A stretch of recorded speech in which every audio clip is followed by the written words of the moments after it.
மா இன்னைக்கு என்னம்மா சாப்பாடு? இன்னைக்கு என்னன்னு பாரு. இன்னைக்கு வெண்டைக்காய் போட்டு புளிக்குழம்பு. புளிக்குழம்பு.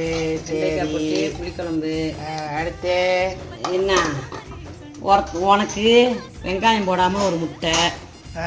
வெங்காயம் இந்த தோசைகளில் இருக்கு பாரு. வெங்காயம் போட்ட முட்டை உன் அண்ணனுக்கு. சரி ஓகேவா? வேற அப்பளம் பப்புடு பொரிச்சிருக்கமா?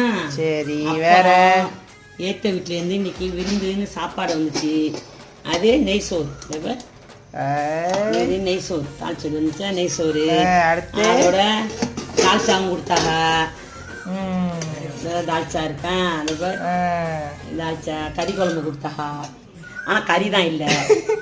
கறி குழம்பு கொடுத்தாங்க, கறி இல்லை. அவ்வளோதானே தால்ச்சா. இன்னைக்கு சாப்பாடு தான். வாங்க சாப்பாடு நல்லா இருந்தா சப்ஸ்கிரைப் பண்ணுங்க.